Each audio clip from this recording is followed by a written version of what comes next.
body, you can have how many thousands of hours, and when you do a bad landing, well, you've got to recover. But if you do not know how to recover, and if you don't think that you should recover, it might be too late. We've seen wheelbarrowing landings and how many directional control losses, breakage of nose wheels, the bending of firewalls and stuff like that. So it is quite important. So let's just get stuck into this one a little bit. Well, let's have a look at a similar kind of accident.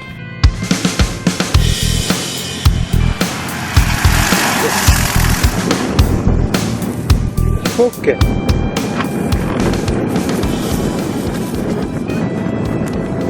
Right, let's get stuck into it.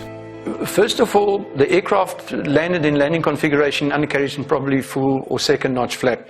Well, in this specific case, it was probably, second notch flap that's used for landing. It doesn't matter. We're talking here about the approach configuration.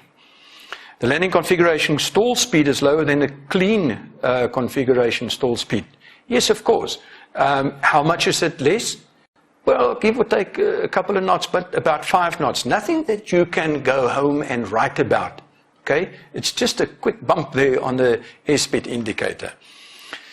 Then, ground effect assists only when the aircraft is actually in ground effect. If it's not in ground effect, then it has ballooned out of ground effect.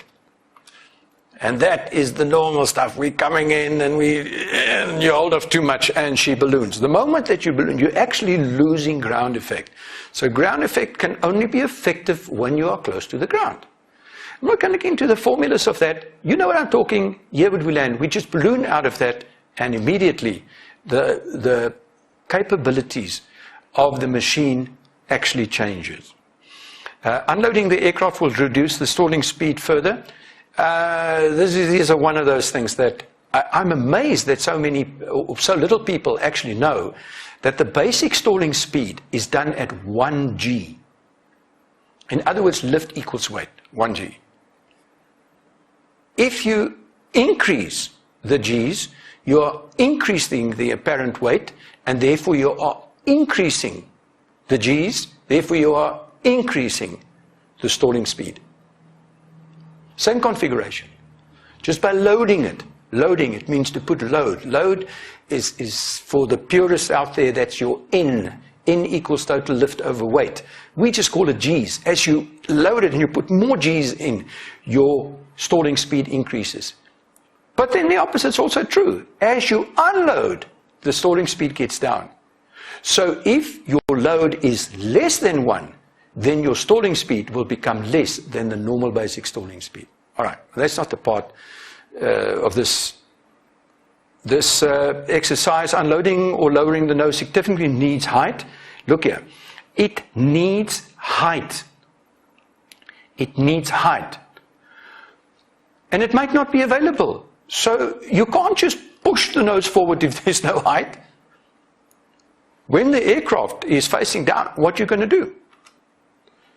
Let's have a look. Getting the nose in level flight attitude will already aid unloading and angle of attack lowering, as well as delay the rapid decrease in speed.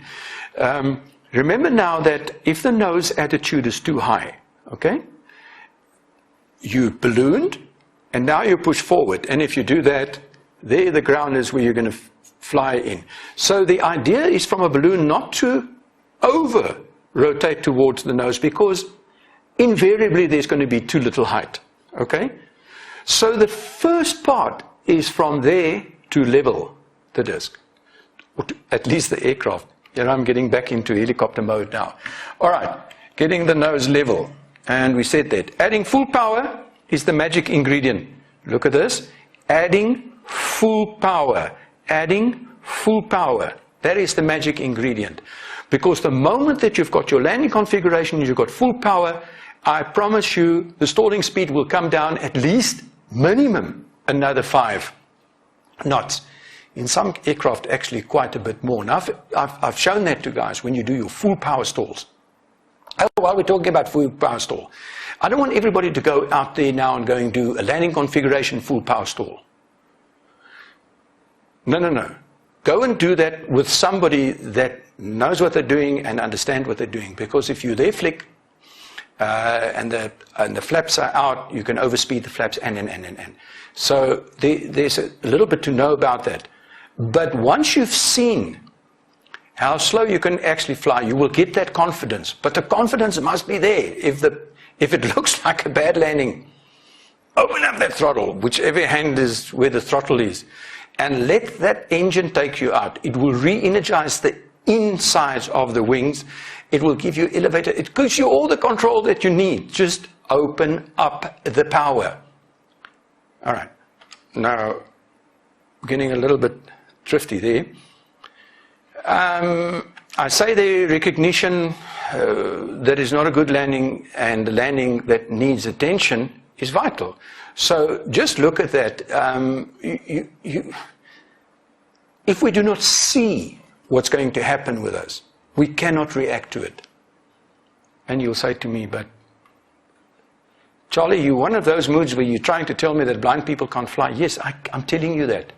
Yes, because the decision making that you're making in flying, specifically when you're coming to land or take off, is what you see on the outside. It's not an instrument landing, it's a visual landing. It's you and Mother Earth. And if you don't look at Mother Earth, she will rise and smite thee. Or something like that. All right. Recognition can only take place if one looks outside. Of course, it looks if this is, all 100%, I mean, that's straightforward. But remember, before you can make a decision how to react to anything, you need to understand what's happening to you. And everything is happening in relationship to the ground. Not to the aircraft, to the ground. The K factor, the constant unit here, will be Mother Ground. And she's not going to budge. She does not care about you. You must care about you. And how will you be able to care about you? You will have to see. You're not going to hear the ground coming. You're not going to smell the ground coming. You're not going to taste the ground coming. You've got to look.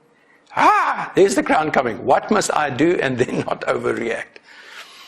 Okay. Attitude and direction is both very important. Attitude. I'm not talking about people's attitude. I'm talking here about the aircraft attitude. The attitude of the aircraft, if it's too high, you will get into stall. If it's too low, you're going to fly your nose into the ground. Hello? The attitude of the aircraft is the longitudinal, that's now the pitch attitude, in reference to the horizon. But no, we don't have to look there at the far horizon when we can land here. You can look in front of you, you can see, oh my goodness, I'm approaching the ground like this. Where I should have been like, or slightly like that. Oh, that's too high, and something else can actually happen. Okay, nonetheless, let's go to the next one. Seeing can many times not be facilitated directly over the nose of the aircraft. Ooh, I've said that many times before. You set people here and they come and they round out and the nose comes up and here goes the neck. It's like a meerkat. And eventually you're sitting here and you're looking over the nose. If it can't happen, it can't happen. You must get used to the fact that you can look to the sides as well to see. And now you've got a little bit of a paradox error because the aircraft is moving like this. You're looking slightly to the side and there's a little bit of angle. You must learn to work with the angle. You can't land the aircraft skew like that. Not good for the other carriage. Or the passengers or the mechanics of the aircraft. No. Yeah, it's something that we learn. My first 90 hours that I overflew in my life was on a Harvard. You cannot see over the nose of a Harvard. You can stretch your neck like any super meerkat. A Free State meerkat won't do the thing. So you must learn where to look and how to look. Your instructor must teach you where to look and how to look. All right, stretching like, okay, there I've got this whole meerkat thing. All right, but remember the nose where the surface and relative direction. Whoa, I see that such a lot of times where you're coming in, okay, I'll do it like this from your side, coming in, and the guys do this, and you want to land. And as the nose comes up, where? Just a quick thing. If you're running in, and let's say there's a wind blowing that takes you that way, with the rudders, you keep the nose long and the aircraft's longitudinal axis aligned with the aircraft. And as he drifts, you just use a little bit of aileron into wind.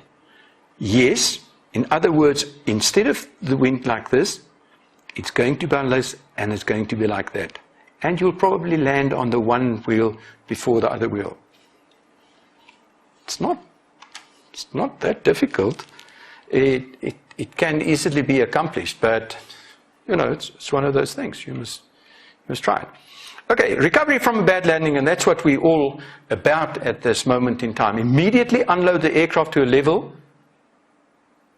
with the ground or surface attitude by looking outside to avoid flying into the runway. Wait, let me get that into red. Avoid flying into with the nose surface.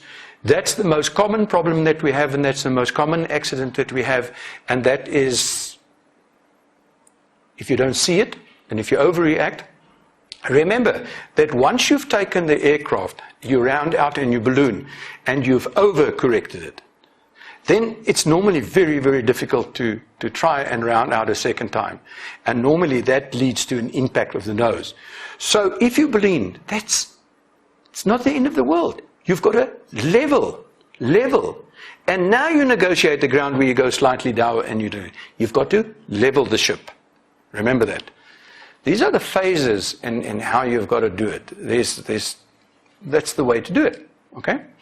If the speed is too low to facilitate another round out before touchdown, immediately, I want to put this one in a highlighter, but I also need a highlighter of color. I want to say look at that. Immediately. I cannot, you probably even can't see it anymore now. You just see that red blob on there. It says immediately apply, how much power? Full power. Full power. Full.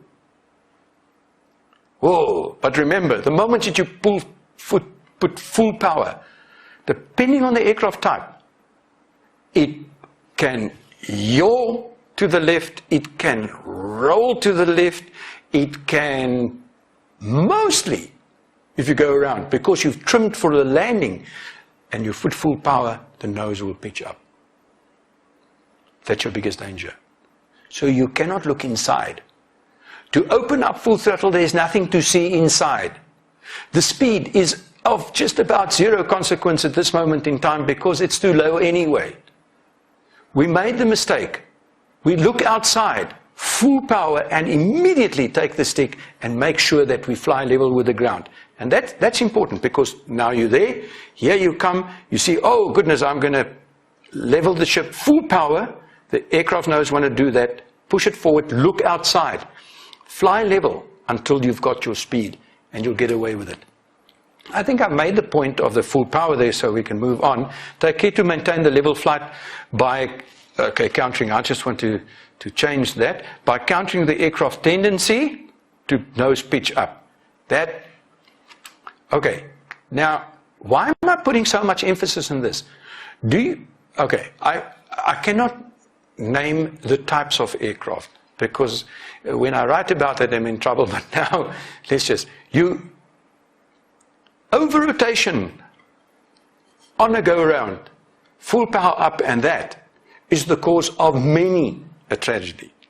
That is so dangerous. Look outside and react to the outside. Right. So fly level with the ground without harsh inputs as the stalling speed is close. Yes, the stalling speed is close. I understand that. That's why you can't make harsh positive because you increase the G load. Just think about that. Full power, level of the disc, and now we're waiting. And don't worry, the aircraft will accelerate quite quickly. And then gently fly out. Okay? Gently. Do not pick up flaps quite yet. That is quite an important one here. Do not pick up, oh goodness, it's in red again, but do not pick up the flaps yet. All right? Your lowest stalling speed is full flap, full power. If you even want to fly at the lowest speed, it's got to be inside ground effect. But to pick flaps up is not the answer. I know, yeah, but I've been taught we must go to optimum flap. No, I can take you out there and I'll show you full power stall, full flap, landing configuration, but full flap at the stage crane. Full power is the lowest speed you can fly the aircraft. Now you added in-ground effect. Man, you can fly on a whisper of the wind. But if you load that aircraft, she's going to do what you really don't want it to do. Do not increase the flap either. Okay? Once the aircraft is under control, slowly initiate the climb and retract flaps 1 notch at a time for every 5. Oh, I don't know where this one got lost. 1 notch. Yeah, but Charlie, you don't understand. I've got this thing that I can, there's no notches. Then start counting. 1, 2, 3, check. 1 notch. 1, 2, 3, check. 2 knots. 1, 2, 3, full flap. Up. 1, 2, 3, check. Count it out. Make your notches. Don't tell me there are no notches. Think and do it. Because you need to increase the speed by 5 knots per flap setting. And when I say, that's the rule. Yeah, but I don't fly by the rules. Yeah. Let me tell you one thing about not flying by the rules. That is when you have an accident by the rules. It's your choice. Okay, shoot. Ooh, okay, it sounds serious. Another approach and use the techniques is discussed. All right. There's always a second time. There's no dishonor. Ooh, I've got to highlight that there is no dishonor in going around. There is no dishonor in going around. Now, professional pilots do that all the time and walk away to fly another day and, I see you. How many times? I've gone around many times. So, I'm not playing for 15 seconds of fame for you, my man. I'm playing for myself. It's my butt. I couldn't care if you're going to be impressed whether I had to go around or not. Get over it. I've said it so many times. I don't know how many hours you've got. Each one of those hours are precious. And remember, the last hour is the one that counts. The last hour is the one by which you will be judged. Good. Go around. Many mishaps during this phase due to go around decision made too late. All right. If you see the symptoms coming, go around. Okay? Wrong power setting. Ooh. Remember, on the approach.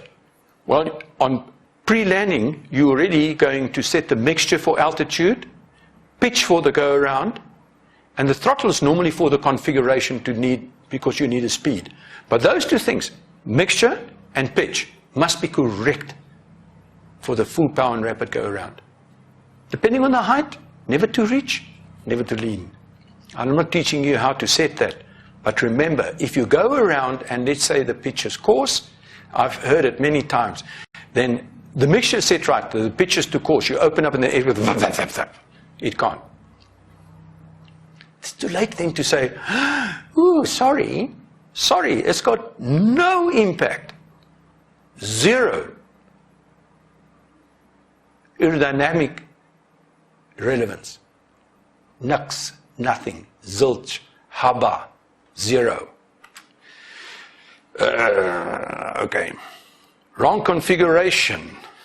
Loss of directional control on the runway. Ooh, But remember, if you wheelbarrow, if you come in, the speed is too high and you're forcing it down and you run on the nose wheel, then this is happening. And hey, that doesn't matter whether you're flying, I suspect, anything from a Boeing to a gyrocopter. Nose wheel landings, not good. That's why we say to people, hold off a little bit. But if you've got this fantastic speed that you're arriving, you haven't got the right flap settings because somebody told you that flaps are bad. You know, hey, get somebody who can teach you the real value of flap. Yeah, but I know maybe you've learned never to use the flaps correctly. But then get to somebody that can teach you the flap settings. Flaps are very, very important for lower speed control and for the go-around. All right. Loss of the directional control when you're wheelbarrowing, that's going to... Over-rotation, and I've already said that's one of the biggest killers out there. Loss of situational awareness of the aircraft versus the environmental. You got to know where the wind is coming from. You got to know where the obstacles are. You got to know where the runway is. And I've seen so many people, they go, and then they pull this. They come up, nose up, and then the meerkat next goes up, and then eventually you can't see the ground. They're blind. They don't look left or right. And now they can drift off the runway. Really? Okay. If that's how you want to fly. But you can't fly like that. You're going to damage an aircraft some or other time. Instructors, you must instruct correctly. Students, these things are not negotiable. There's a few things that aren't negotiable. This is a couple of them. Yeah, but I got away with it 7 times. I can tell you now the 8th time is not guaranteed. And it doesn't matter how many times you got away with the wrong stuff. It doesn't make it right. Think. Oh, okay. Aggressiveness or hard maneuver? With a low speed. The last thing you can do is to now ruk and plick and pull and push and shove and jove and all that. No. This is where you get your soft hands, you get your throttle in and you keel. And trimming is such a good thing. Trim. Because if you just relax your attention and you forget that forward pressure and you now get busy inside, the nose will pitch past and you're going to stall.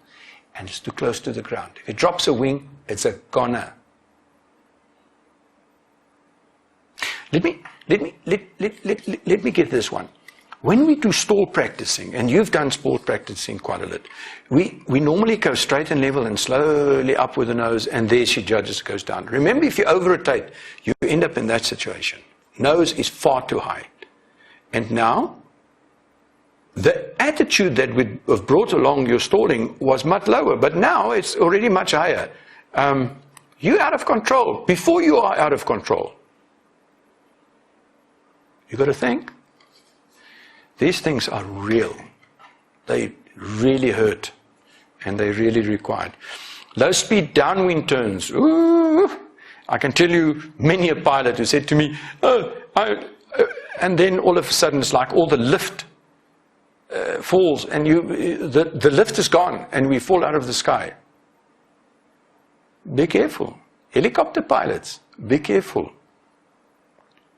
What about the big guys? Aerodynamics is valid for the small and the big guys. Maybe you've got more power to pull yourself out of trouble. But actually go and think. The bigger the aircraft, the more everybody ensures that you stick by the rules. You fly for an airline, everything is like that. Is it a good or a bad thing? Well, I think it's good. I want to sit in the back. I don't want to be the result of your experimentation in the front. But I also don't want to do it in a small aircraft. Remember, what we practice is how we're going to react. When you're in trouble, you're going to react to your most natural or most seated or settled in instinct.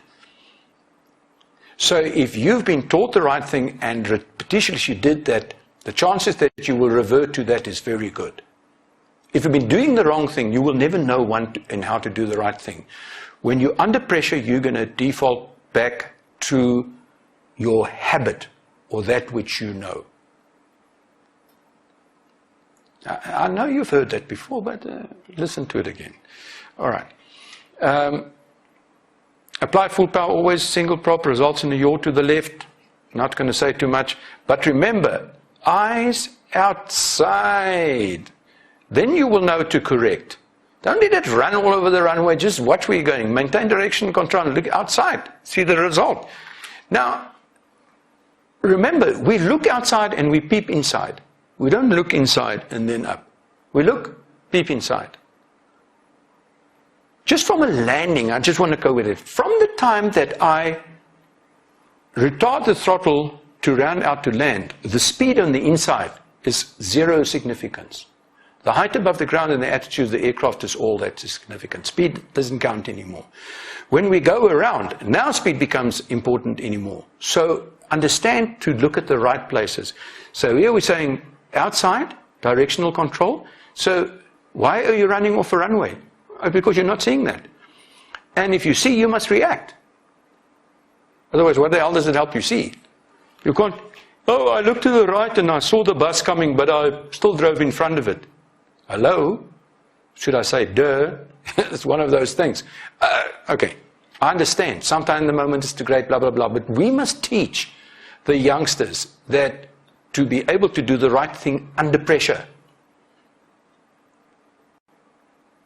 Yeah, but Charlie, we can't all be as hard as you. No, I don't want you to be like me.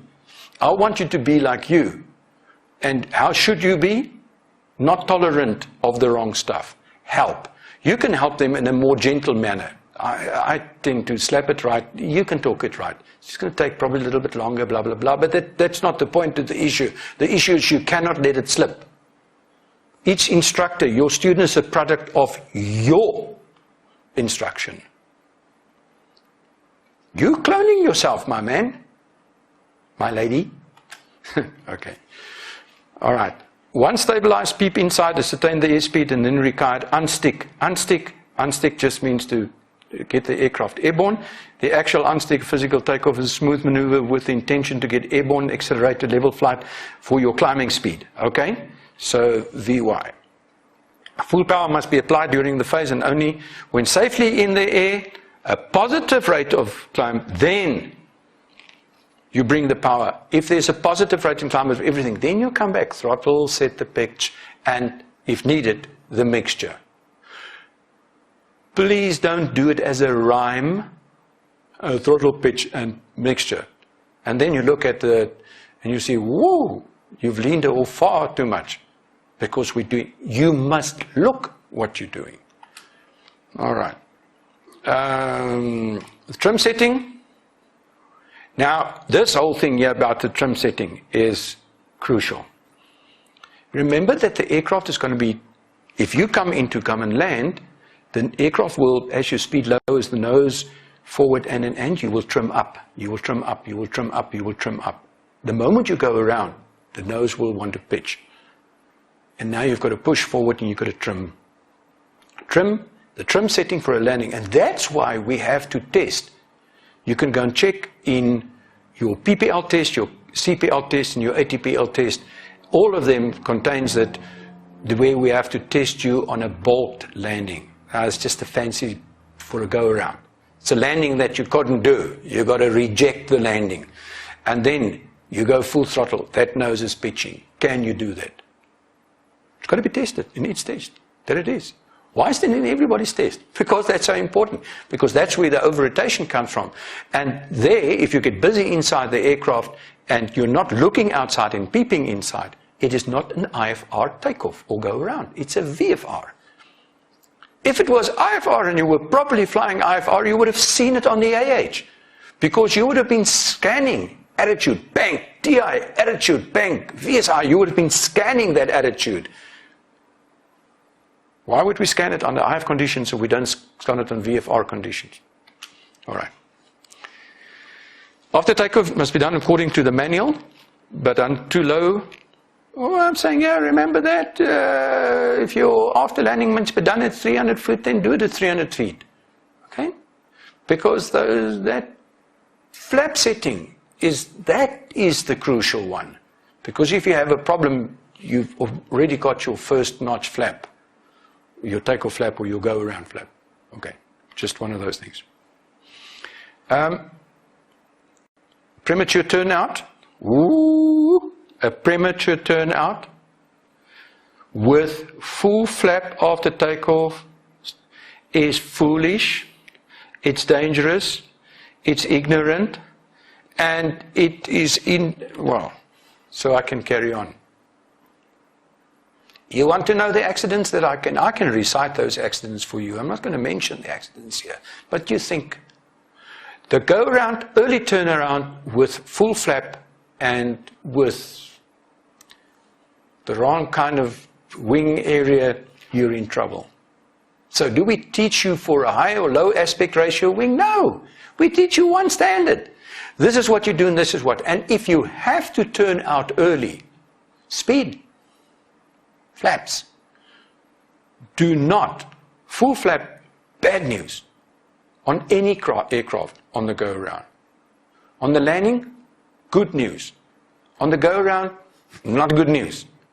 The drag lift ratio is now at its absolute worst. Not that you're necessarily going to stall in any configuration, but if you turn, your lift vector tilts, you're going to pull back. Careful. Over rotation, I'm just going to open up a few of them here. Say the VFR flight scans must be attitude is determined by computing the X longitudinal axis. I said that on the horizon. Attitude is the case, climbing and descending constant power setting. Remember your different speeds. Okay, the only way to notice an over rotation, VFR pilots is pick initially up by referring to the outside horizon. IF pilots, they will see it in the artificial horizon. Okay, that I've said. If you do not look and see what and where you are supposed to, you are flying blind. And blind people, unfortunately, cannot obtain a flying license. And it's really not, I'm not discriminating against this. Really. Get with it. I'm using that. It is like you are doing this. Then you're also blind. And then you cannot fly. Okay. The aircraft, pilots are taught to react to what they become aware of. So if you do not come aware of it, there cannot be any reaction. It must make sense. The aircraft will always tend to deviate from the intended heading, height and speed. Without autopilot, which is reactive system, you have to become the reactive system before any tendencies have turned into disaster. Flying is reactive. The aircraft will always try and deviate from the norms. What are the norms? Heading, height, speed. What do you help with it? Certain power setting. There you go. It's not that many, but they're tricky because all of them happens at exactly the same time.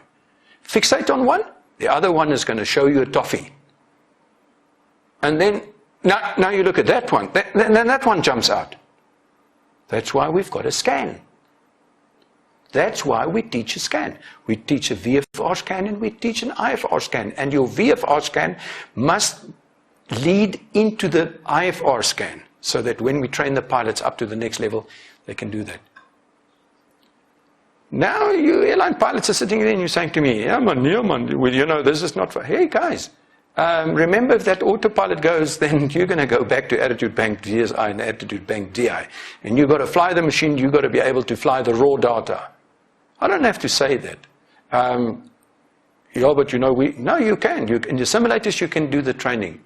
And now and then you are allowed to actually shoot an approach on your own. Just at some other stage, I've flown with many pilots that say they pride themselves in by a certain segment of the approach they do on their own. Now, I understand that some airlines won't allow that because you have to do an assisted landing. But we're not all flying A380s, okay? Okay, overreacting, we've taught that. remember that you're going blind. When aware of over-rotation, make immediate steps to sort that out with full power. Full power. The correct attitude will result in the correct speed. And that then brings me to the end of because I'm now starting to say the same things over.